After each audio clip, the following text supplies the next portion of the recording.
Hey listeners, it's Paul Andriola here. Why not join our community at Small Cap Discoveries, where we offer our members direct access to some of the best microcap investment opportunities available. Our members are getting access to premium microcap financings, research reports, and direct access to management. Sign up today at www.smallcapdiscoveries.com.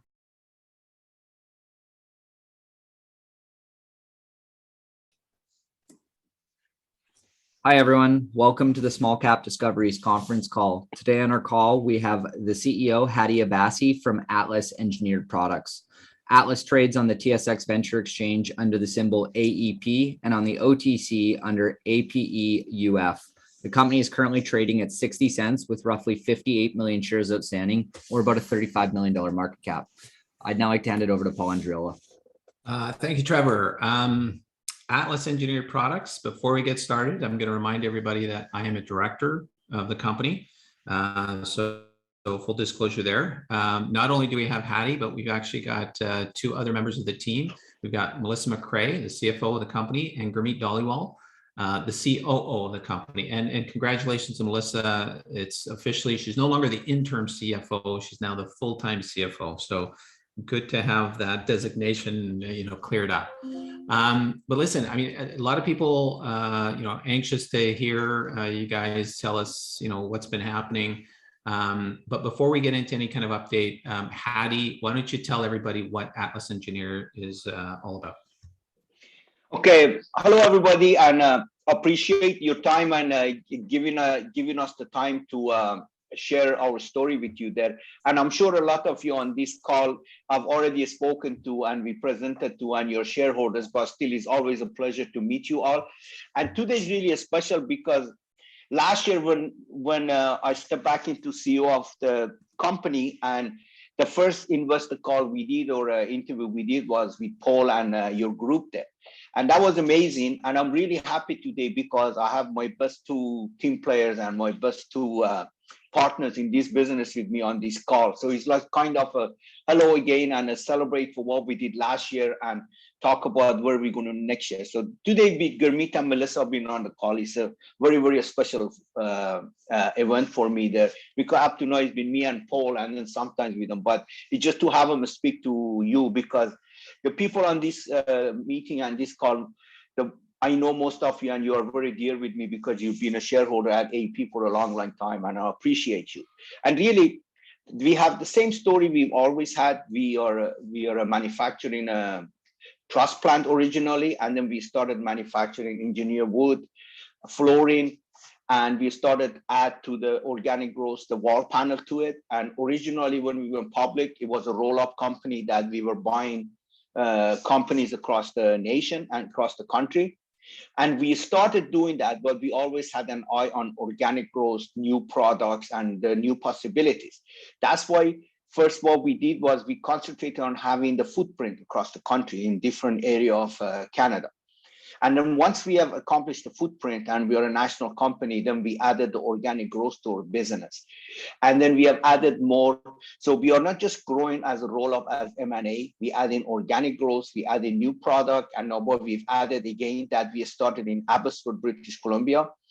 We bought an asset of a company, and we started the company almost like from scratch. And then we are identifying different pockets in Canada, and we have a growth plan of starting factories, just copying what we did in Abbotsford, and setting up machinery and starting companies from scratch there. So the story from 4 years ago, we becoming just one small company and doing the roll up across the country.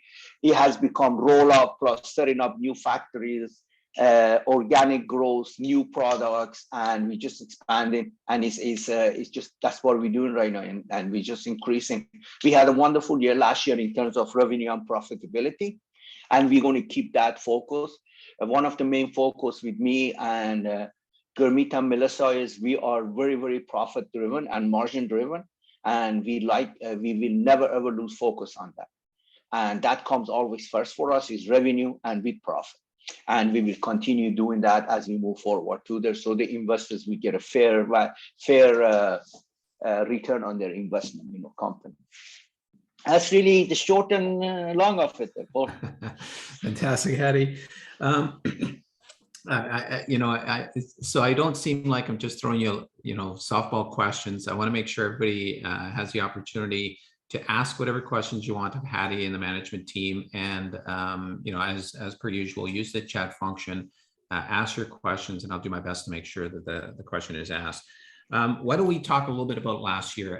I think the goal originally when you came on board, I know was, you didn't want to go out and promise anything that you didn't think you could deliver.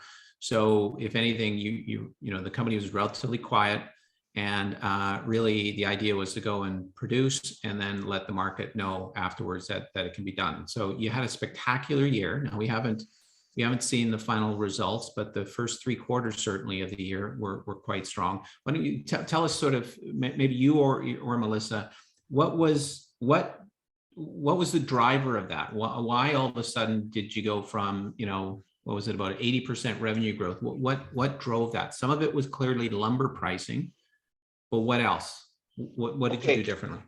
Okay, so I will explain my side, and then I let Gurmeet and Melissa explain their story to them, because they are a major part of that success. Basically, when we step back into the leadership role and managing the company, one thing we first did right away was we wanted to bring back the passion and the inspiration back into the employees. Because the integration of going from a small entrepreneurial company to becoming a big part of a big publicly traded company, we hadn't really done a good job on it. So we wanted to bring that passion and that love for the business back into it, and make people and have people and enroll them into being happy going to work and working with passion and caring about the company. And by doing that, we solidify the foundation with our business. And then when people are happy to go work, they do more efficient work, and they are just happy, and they don't make mistakes or anything like that. Then the other thing we did was we put up systems. Like, we have an amazing technology in our business that we had never used. That part of it is how we design product. Like, we don't just cut wood and put it together. It's sophisticated technology we use to design and manufacture the trusses, the floors, the walls, everything. As part of that system, we have a sophisticated system in our accounting system and our price control. And that's where Gurmeet and Melissa came in. We put a structure into that. We control our margin. We price every job, a small or big, we price it from scratch, and we control the margin that way too there. So we put up that control system in there. And so we control that. Then while we're doing that, the lumber went up, that increased your revenue and our profitability a little bit. That was a big, that was one of the contribution. The market got hot. That was a contribution too, but it caused us a lot of headache and lots of deficiency. That we could have made more money if we didn't have to rush and produce orders and deal with the supply chain problem, deal with the COVID stuff. So it caused us a small boom in our industry. But honestly, I like it the other way. I think we would have made more money, because you go to work and you just manage a business. You don't go to work to become a psychiatrist, a doctor, a safety officer, and a truck driver at one moment, because you can't get shipping done. So we got used to dealing with a lot of unnecessary roughness during the business. So it wasn't just a component manufacturing business we dealt with. So there was a combination of all of that stuff there. And really, in my opinion, the biggest factor I can attribute to is Gurmeet and Melissa sitting here on this call and how to control every margin. To do close to what we are going to end up probably around $50 million, $54 million this year, and control every order and every percentage and every margin, that takes a lot of work. Plus, that pisses off a lot of people because you control on him like that. But they've done an amazing job of controlling that margin and stuff for us then. And like, I'm in awe of how they do it, and that's what we've done there. Because if you don't make profit, go work for somebody else. You shouldn't be in business for yourself. I think Hadi, apart from the revenue, I think the investors that I've spoken to were probably more impressed with the margin improvements that we saw in the profitability. Maybe Melissa, you can talk a little bit to what happened to help improve margins in the bottom line last year. Well, I mean, one significant factor, like Hadi mentioned, was really controlling that price and that margin we were getting on each job, especially as product materials fluctuated in that price. We went to our quotes, said, we were updating our quotes day of delivery. Pretty much when you ordered from us, you were at market price on day of delivery instead of, we weren't unfortunately honoring quotes 30 days or 2 months or 3 months in advance like we normally would. So it was really about updating that and keeping it in control. One of the things also we enjoyed here was because we had vendor managed inventory with our lumber, we had a few months stock already, or at least a month stock around already. So we could anticipate those pricing fluctuations with a little bit more advance notice than some of our competitors could. So we really kept our finger on that pulse significantly, working through. And then even from the operations side, I have to say, like, efficiencies, upgrading a few, tweaking a few tables, like making them a little bit more automated. Also expanding jumping into a little bit more into our engineered wood products. We got into a little bit of a split material market there that we could take advantage of when other competitors couldn't get supply, and we could control the margin that way. Yeah, for sure. It was a challenging year last year, and maybe Gurmeet, you could talk to some of the challenges. I mean, Hadi touched on some of them: volatility in lumber prices and material prices, shortages, and all sorts of products. What are some of the other challenges, or how did you deal with most of those challenges? Apart from the inventory management that Melissa talked about, what other challenges did you face last year? Actually, last year, like you said, Paul, was an extremely challenging year on all fronts. Like whether it be, like you said, the inventory, lumber, logistics, getting material in, people was also a big challenge, right? And one of the things that I have to say, like even for what Hadi and Melissa both talked about, is the efficiencies and the people. Like we spent a lot of time getting the right people in the right seats, which really made a huge difference when it came to efficiency and controlling that margin. Because again, outside the box thinking, we had difficult time getting people, which was a big challenge, but we were willing to look at the fact that, okay, you know what, can we put in an afternoon shift? Can we, if they're able to work on the weekends, we'll accommodate that. So again, that was a real huge benefit that AEP had. You had our like margin increase also came to the fact that we were able to meet their lead times better than other suppliers, because we were like willing to be able to go, okay, you know what can we do? How can we work together and be able to get that product out? For example, our locations in Ontario, our largest location is able to reach out to Clinton and get, orders built there. So just all those efficiencies that we have with just as a group as to how we can join together is unbelievable. But yeah, people struggles, design struggles, inventory, trucking, all that kind of stuff. But we just somehow came together as a team and was able to pull from our suppliers and be able to get that material in quicker than most of our other competitors were able to. And a question for any one of you, but is it a case that as the company gets bigger, you get access to more of those efficiencies, or you kind of run the course? I mean, we're one of the biggest players in the space across Canada, albeit we're still maybe a single digit percentage of the market. But are there more efficiencies as you get bigger? I would say 100%. We have way more efficiency as we get bigger. Like we're still looking at the fact that on a daily basis, like looking at the fact that, okay, what do our procurement needs look like? What can we get for better pricing? As we get better, that's only gonna increase. So, and again, the bigger we get, the more people we're gonna be able to attract to AEP. People are going to be like, hey, this is a wonderful company to work for. We want to go work for them. So that's obviously going to, again, bring more experienced people, which is going to, again, increase efficiencies as well.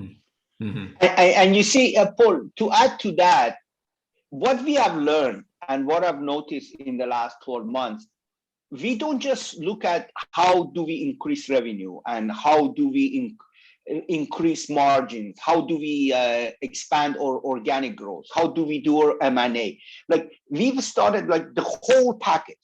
So, and it's like And we don't look at it like nothing's ever good enough. Like all it is great. What we're doing is great. The M&As we are doing is great. The organic growth is great. The margin is great. Now, how do we move it to the next level? How do we move it? And we are trained of that.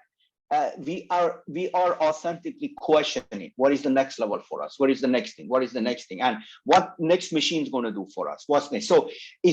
And that's been one of the blessing of the money we're making and being a publicly traded company. Because as a private entrepreneur owner, when you look at a business and you want to make so much money, then at the end, some of it goes to your retirement, some of it goes to your holiday home and all of that stuff. And a little bit goes back into business.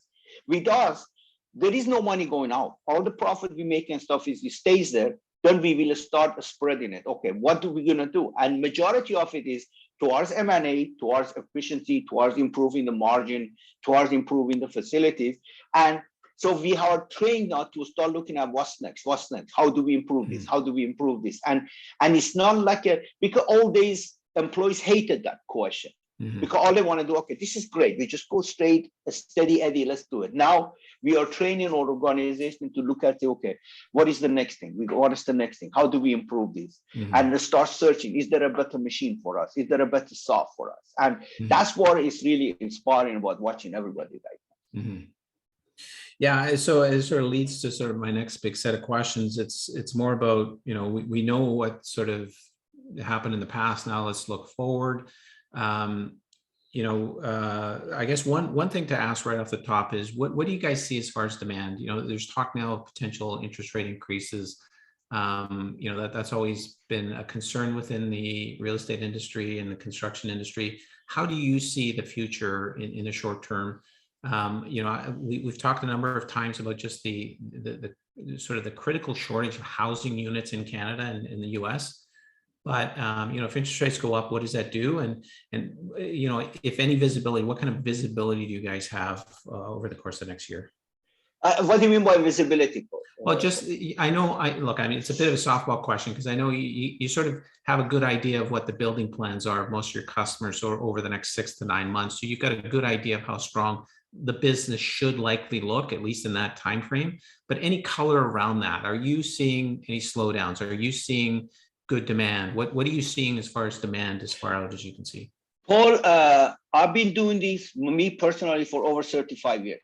And one thing I learned being in construction 35 years, not only you put a headset down because of the saws are really noisy, you put a headset down because you don't want to listen to politicians and all those big talkers out there. And there has been so many through the years that talk about the world's going to end, the interest rate, the recession, this and that. And sometimes it's happened, you deal with it. It's just like we are like a fisherman. They go fishing every day and they have to deal with the storm once in a while. And if there is a really black cloud and a bad storm, they just relax. They have a couple of glasses of rum and they just relax because they're going to go out again next year. And honestly, we don't want to be stupid. We pay attention to all of it. But at the end of it, they are just a bunch of BS out there talking all the time, those politicians or whatever. I don't want to get political here, but it's just noise in most majority. For us, if you slow down one little bit, it will be amazing because we'll become more efficient and have more profit because we can take a breather and we can do things more efficient and more profit rather than just running and trying to keep up. And we could even take a break, you see? So that's the way I look at it. Then if I look at the numbers, the immigration in the last 2.5 years has stopped in Canada.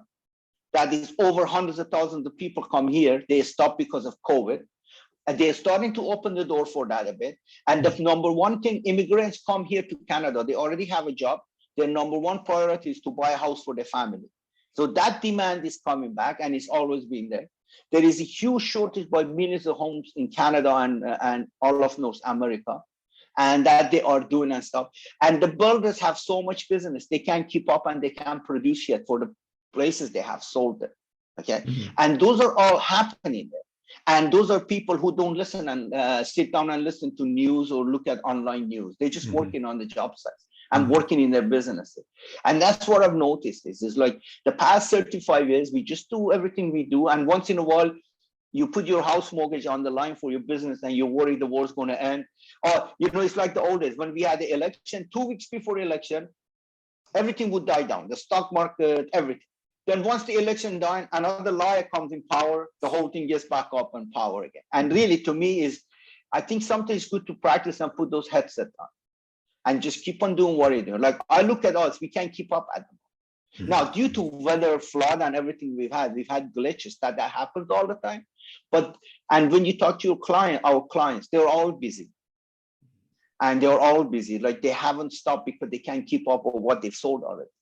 Yep. That's my style. I mean, and Gurmeet's on the operations every day. I think she has another view, and Melissa, I'll let them speak it.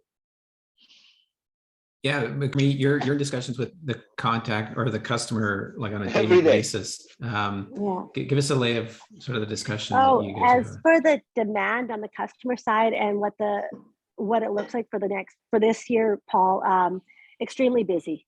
Every single client, whether it be spec builders, whether it be general contractors, custom builders, commercial builders, people are booked out. Like I've got builders that are saying that they're booked out all of 2023 and 2024 for people coming and wanting to build home. Like that's how busy everyone is. The only hesitation, the delay that I can see and they can see that might slow things down just slightly, let's just say, is going to be whether they have enough staff to be able to meet the demand. And what is the other situation? What is logistics going to create for product wise? But other than that, bookings and housing and contracts, all that it's busy. The demand and again for us as well. One of the things that Hadi touched on right at the beginning of this call was the organic growth side. So, even when it does slow down, let's just say if the market slows down just because of material delays or labor delays and stuff like that, we have such a, edge on the fact that we can start putting more products in there, right? We get, okay, you know what, if we get slowed down on EWP trucks, that might cause an issue. Well, you know what, we have the design capabilities and we have all the technical capabilities to provide them with floor trusses. So we're not going to really see a slowdown. Demand. Demand's extremely busy right now. Good. So, I mean, one of the issues that keeps coming up, you mentioned it a little bit, Gurmeet, is the fact that most of the people in the construction industry are really, really facing issues around labor shortages. This isn't something that's going to get fixed in the short term. Quite frankly, I don't know if it'll get fixed in the long term. But one of the things that Atlas is doing, and a number of other companies that I talk to from an investor standpoint, is they're trying to find ways to help alleviate that. And one of the things that Atlas is doing is much more in the way of prefabricated walls and floors and things like that. Maybe talk a little bit about that, Hadi, what that does in the industry, where you think it's going, and sort of what does Atlas really need to really build that out significantly across the country? Okay, basically, that's the future of our industry. And I mean, it's already happened in Europe years and years ago. We are not reinventing the wheel. And they're already doing that in Europe there. And because of the labor shortage, and even if you had the extra labor, kids don't grow up to become carpenters and framers on a job site. That's the bottom line. They do not want that. So we have to come up with the solution that we already have to pre-manufacturing components inside the factory and putting them together on the job site. And we are doing that at the moment. And the biggest challenge Atlas has, and what we need, is the patience, because we're introducing a new process to the customers. And there are certain companies in different pockets of the country doing that, but nobody does it the magnitude we're trying to do across the country as a footprint. And we are working on it. But it's one of those things that you have to be patient, because you introduce new things to your existing client. We have some clients that we've been dealing with them since 1999. They trust us. They are our partners. We need to perfect the system before we ask them to do it. So we started it really slowly, but surely. Plus the other things with our business, when you make a mistake on such a magnitude of an order, by an inch or something, they will cost you thousands of dollars. Not only cause you grief to the clients and everything, it costs you a lot of money, because you cannot fix it. Once the mistake's done, the mistake's done. It's a jigsaw puzzle, right? So we have learned to be patient and do it methodically and not push the envelope. The other thing is we need to train our own people, because once there is a time when there is the patience we show and we train the people and solidify the foundation, then it will grow like wildflower. But that's the biggest challenge we've had at Atlas, to control or aggression that we want to introduce that market, because we could shoot ourselves in the foot if we do that. And that's what we're doing there. And we've had challenges. We've had challenges with machinery supplies. Like, I would love to buy robotic machineries right now. Cost millions of dollars. They want 50% now, and then they can't even promise you delivery in 3 years. So we are dealing with all of those challenges out there, but we haven't stopped. We are going forward because that is truly the future of our business. Like, the organic growth is phenomenal. Like, the old days, I used to say, when you charge a roof truss for a construction on a footprint of a building, 1,000 square feet building, the trusses are about $4 or $5 a square foot on an average old-fashioned lumber price. You add the floor to it, is another $3, $3.50. That's $7.50. You add the exterior wall, an interior wall panel to it, you add in another $15, $16 to it. Imagine the organic growth in that business from one client. But we cannot be stupid and greedy and shoot ourselves in the foot. We need to be patient. It's the same as you asked the question about the interest rate. If you were looking at the business for tomorrow, because of a share price, because of these, yeah, you will think a lot. But if you're really thinking about a business that's going to be around the next 100 years and have a legacy and be one of the best companies out in the country, like Boyd Auto Bodies or something like that, interest rates going to go up and down. This happened, recession happened. You just keep on doing the same thing over and over again. You don't play because what the market is going to, or stock market is going to do tomorrow or day after. This is for the long term. And in my opinion, the long term, we have to be patient and learn it. And honestly, even if we knew everything and we were going to had the orders to deliver, we don't have the manpower to do it right now. Like, we are like everybody else. We're struggling for labor. And it's been an extraordinary last 2.5 years. Plus, even the manpower we have right now, we need to take care of them. They're delicate right now. It's like any other business. We are not bosses and leaders anymore. Most of the time, we are psychiatrists right now.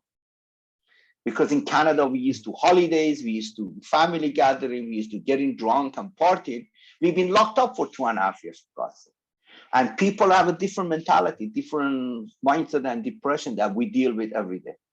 See, it's not like good old days, say go to work or go home. You know, you got to be tender. So there are lots of stuff happening, and it's extraordinary that that how we growing, and then how the business is growing, how the margin is growing, and how we deal with it every day. You know, Right. it's just. Okay. So how do we talked a little bit about, the visibility of demand. It sounds like, demand and where you see the industry over the next at least year, even 2 years, looks very strong. We talked a little bit about sort of increasing organic growth by adding new services, new products, wall panels and things like that.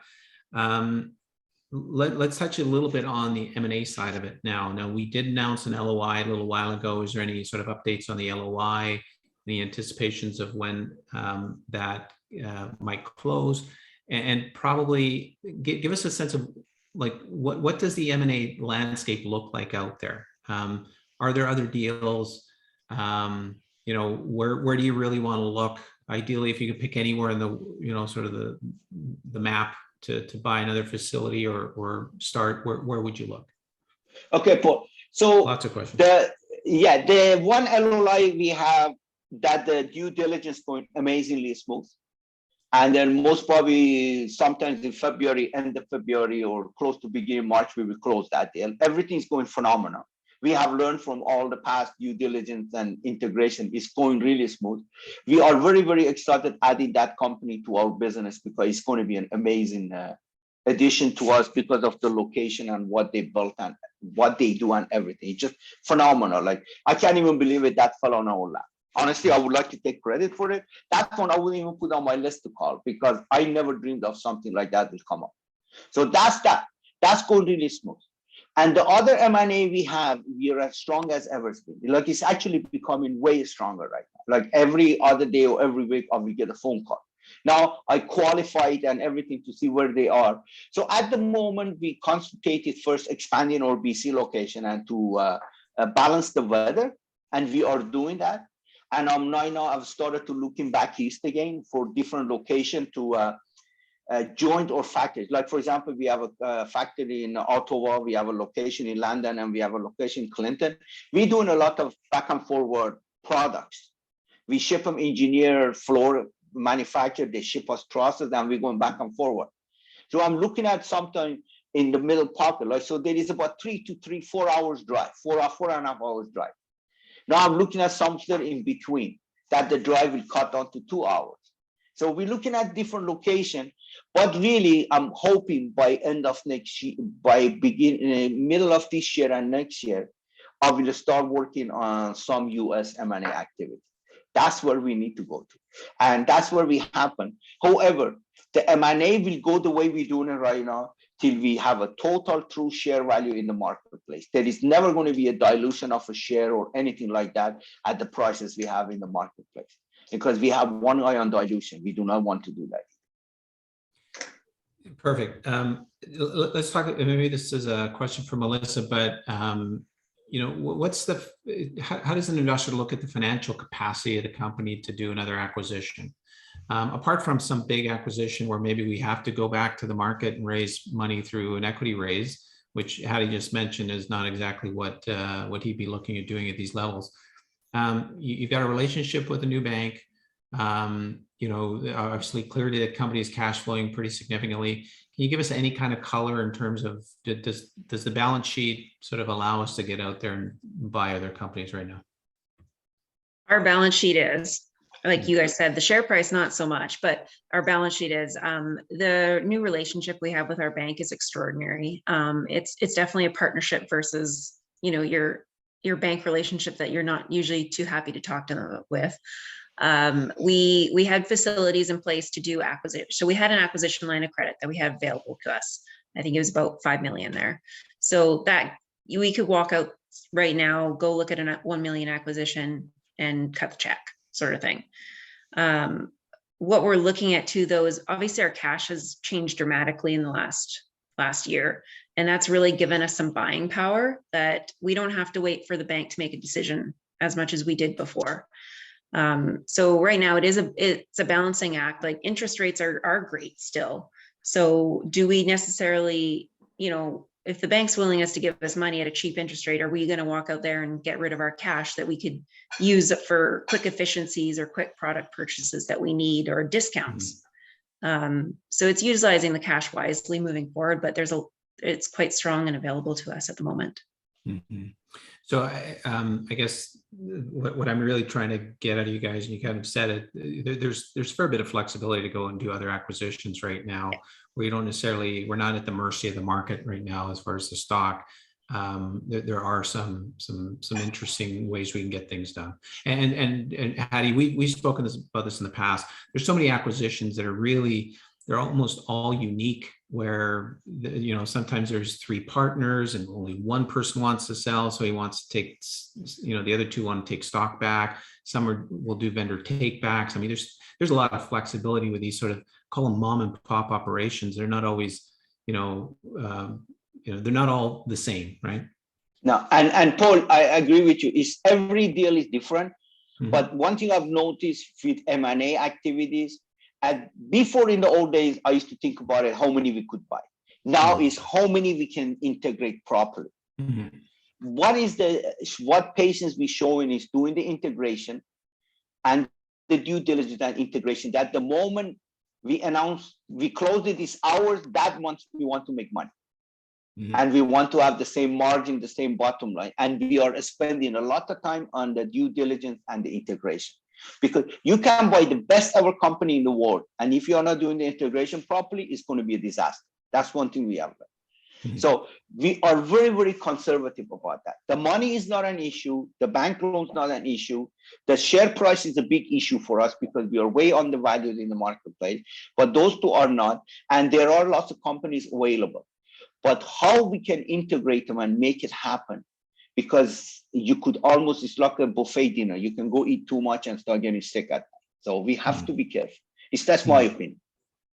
Yeah, and I'd almost say the challenges the company has faced was integrating the acquisitions that were made a while ago. I think, quite frankly, I'd say once you got back on board and the team was unleashed to properly integrate the companies, I think that's really where we got the turnaround. So you're right. It's not easy to integrate these companies. You got to make sure you're doing it properly and you're buying the right ones that are even integratable. right? Thank you. And it's amazing because it's crazy how when a train goes off rail, how hard it is to put it back on rail. Oh, trust me. So that we're trying to just keep everything steady on our rail and go properly and put a long-term plan. And as for Gurmeet and Melissa, they spend a lot of time on the due diligence right now for the next one. Yeah. And the one after.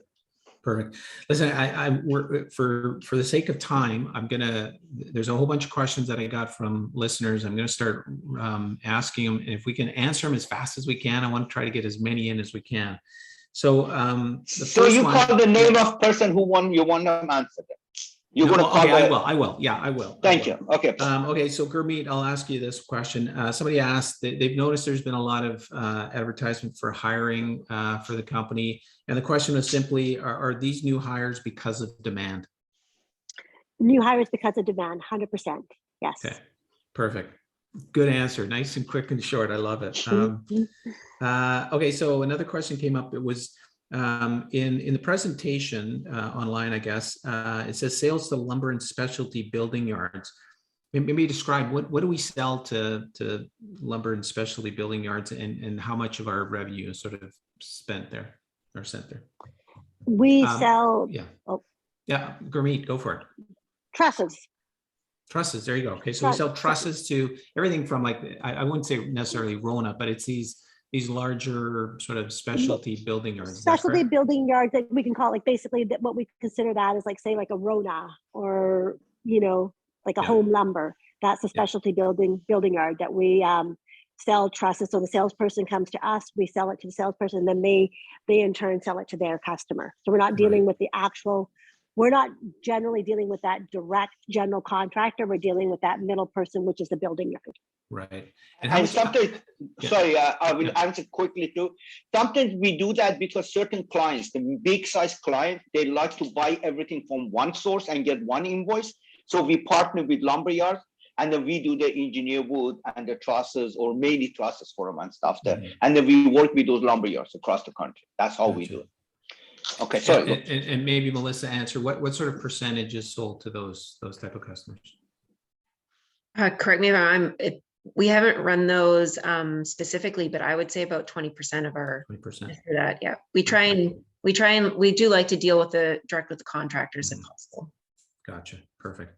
Okay, so this question, well, let me ask it, and then I'll let you guys decide who to answer it. But so again, on the slide deck that was out there, acquisition number 2, the question is, why did sales go down after the acquisition? Now, I know the answer, but let's Hadi, I'll give you this one.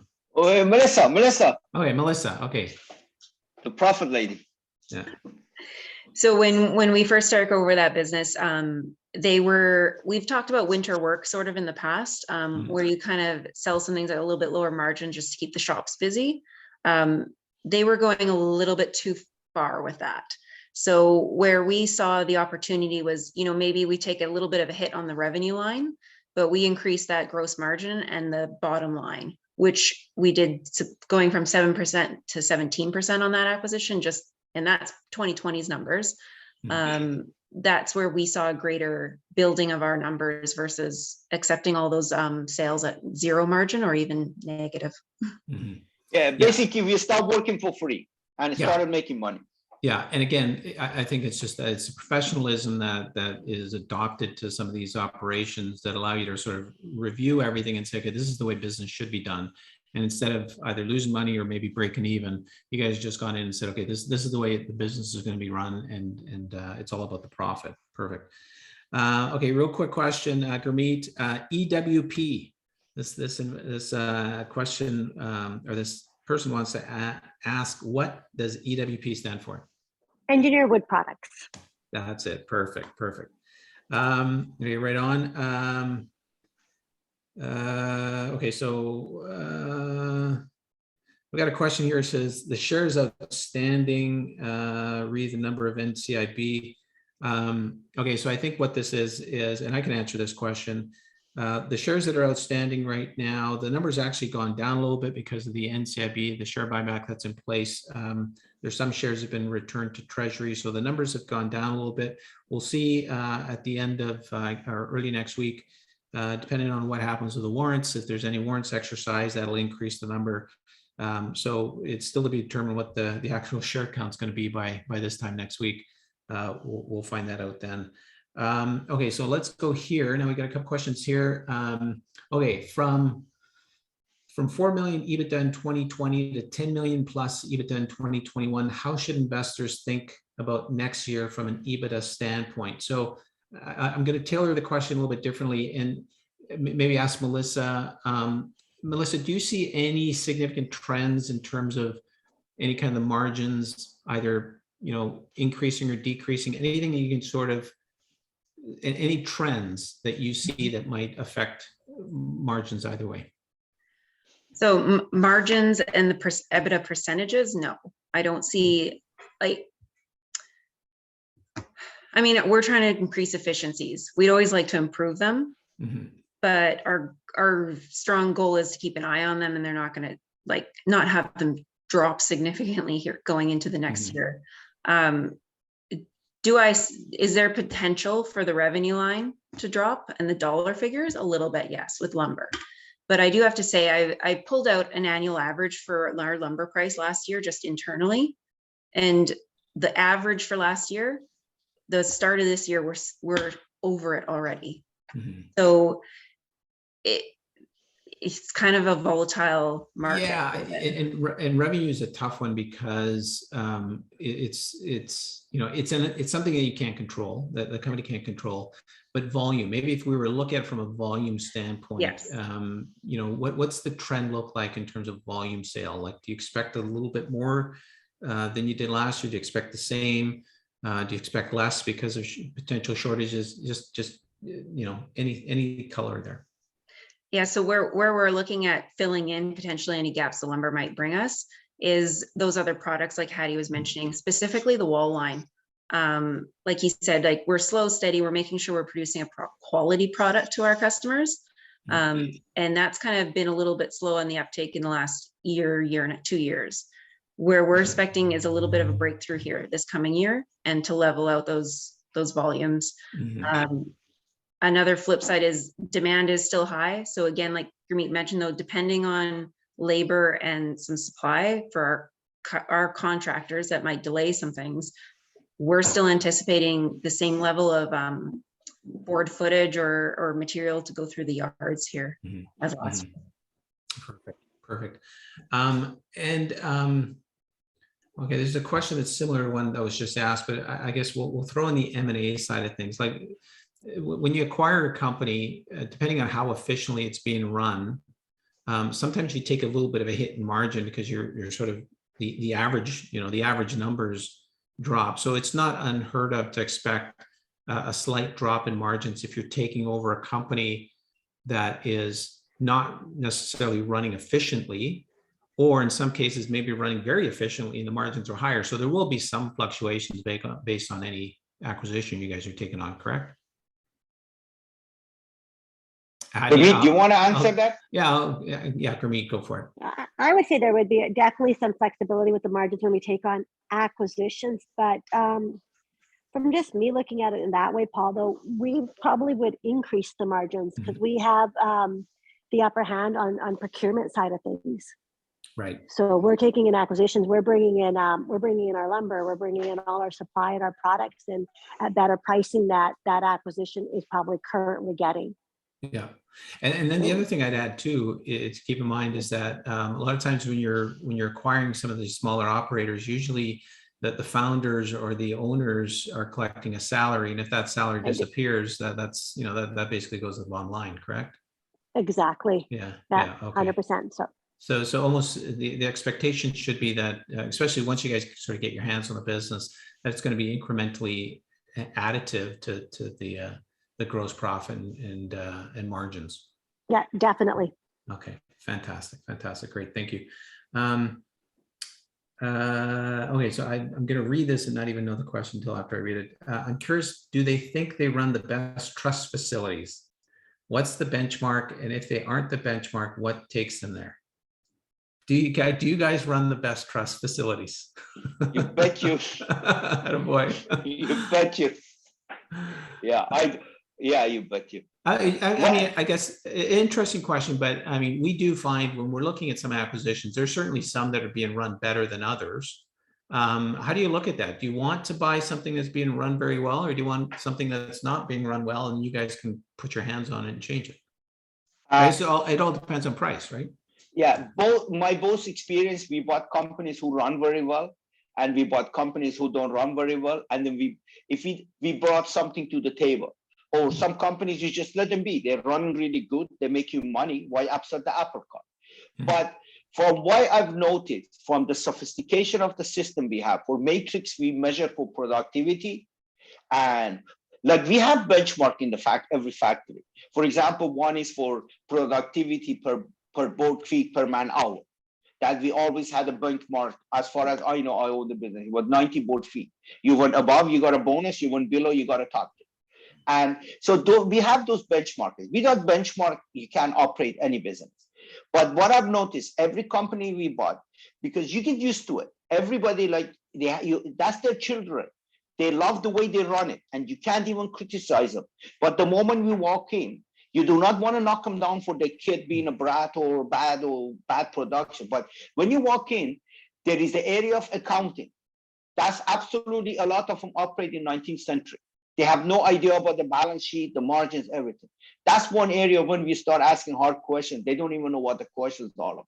That's one area we bring in a lot to the table. The other area is about sophistication of manufacturing we bring into it.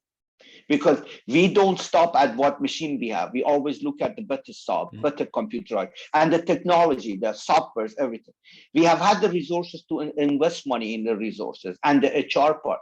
And really, at the bottom line of it, we have a system. Like, we are a publicly traded company. We educate ourselves every day. We bring a system to the company, and then we make the improvement. And one of the biggest factors is our purchasing power and how fast we pay our bill. Doesn't matter how big an operator you are. You can't just turn around in 10 days and pay $300,000 lumber bills every time, because it's just tough. But we have those capabilities we bring into the party. And those, all of the things become, because sorry to be long, but as a private owner, me and Gurmeet, Melissa, we spend most of our energy and time on cash flow. We still do that in the corporate level. In Melissa and Gurmeet level and her assistants, they spend a lot of time on cash flows and collection stuff. But operations never have to worry about that. All they need to worry is bring the business, bring in a margin, and deliver it on time. And the biggest stress in any business is managing cash flow and receivable, payable. We take that away from them. Right. That's a good point. That's a fantastic point. Listen, one more question. And then we'll wrap it up because we're getting short on time. But the last question is, any update on Novum? What can you tell us about the sort of the newest kid on the block, Novum in Abbotsford? Gurmeet? Novum, the newest kid on the block, has it's been an interesting year with them. We've done fantastic. We've got sales slowly, I guess, like short and sweet, kind of like not the cart before the horse at that location there. But we've done a lot of efficiencies. We've got a new table. We got new tables in. We got a new saw in. We've increased our margins incredible. So brought in some engineered wood products. There's organic growth as well there. We finished our first commercial job. So there's just been fantastic things happening at Novum, that's for sure. And the growth potential there is unbelievable right now. So, and then one thing, and one thing, Paul, we learned about Novum that is added to our M&A and our growth activity.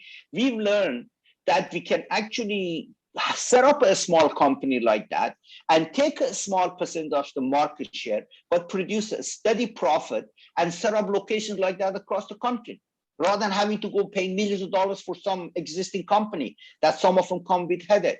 Like, Novum has been a great learning experience for us. That it's a small company, it's run efficiency. Actually, Gurmeet's the operation manager there. We don't have a full-time operation manager there. We do not have a sales force there. We do it across the country. We use it. And We take a small market, we stay away from the low margin jobs, from the aggressive jobs and everything. And it's running a good revenue and a good profit. And then we want to copy that across different smaller locations in the country. We want to copy that.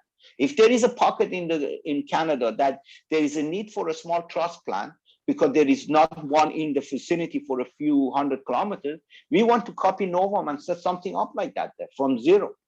Mm-hmm. I'm really excited about the sort of the satellite type of operations like Novum, because I think that's a perfect hybrid between, you know, starting something completely from scratch and having to go out and buy something. You're really able to very efficiently. I mean, it's pretty scary how small the numbers are to actually start one of these and then try to grow market share.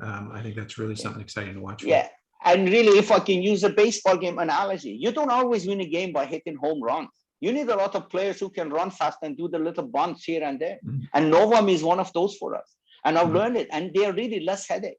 It's good to have a few facilities like that. It's just, we copy it. It's a McDonald's strategy. Mm-hmm. And you run them and you do a small amount of business with a good profit. Fantastic. One thing about Novum that I will just say quickly here is Novum right now is basically what Nanaimo was. So you think about the potential that Novum has. It literally has, you know, so like look where Nanaimo, the Atlas plant is, and that's exactly what Novum's going to become. So it's pretty incredible. Yeah, that's great awesome. point. That's awesome. And Gurmeet was there at the beginning, so she knows what she knows exactly. Yeah, she's done it before. So it's definitely exciting for sure. Yeah. Well, listen, I mean, we can always go on for hours and hours and hours, and Hadi, we've done that before, you and me, but you know, I certainly want to thank you guys for the time today. But before we sort of wrap up, give us a parting message. What's the key message you want everybody that's listening today to walk away with on this discussion? To me, actually, I really appreciate you and everybody on this call. You, Trevor, and all the participants in this call. You all have been the partner with us from beginning. Okay, and that's really dear to me there. I really appreciate you being part of the journey. I am glad that most of it got some return on your investment this year. And then I promise you, we are working very, very hard to make sure the decision you made to be our partner, it was the right decision. And we appreciate you. And sometimes I know some of the investors get mad because we don't produce the speed they wanted and go to 100 million or $200 million and stuff there. And I'm not sorry for it, but this is the way we go. We are a slow, steady people. We just go slowly and methodically because we don't want to fall down on our faces. We made a few mistakes at the beginning and we learn from it, and then we're hoping we don't repeat that. But really at the end, I love what AEP is doing. I'm excited for the future. I'm excited for our succession plans and the leadership comes up, everything, especially for me. I've been in it forever and ever. I'm excited for what the company is going to be like in 100 years. And I will never, ever forget, even when I'm dead, that the people on this call were the people who were, and including you, Paul, were originally, they came on board with AEP. And I really appreciate and love every one of you guys. So thank you for that. And we will make you proud. We will make you proud. Fantastic. On that note, let's wrap this up. I'm going to, listen, I thank you, Hadi Abassi, CEO, Melissa McRae, CFO, Gurmeet Dhaliwal, congratulations on the new position as COO. I want to thank you guys for joining us today. It's always great to catch up. I know we'll catch up here in the near future. And just wish you guys all the best. And thanks for the opportunity to talk today. Thank you. God bless. Thank you very much. Bye. Bye-bye. Bye-bye.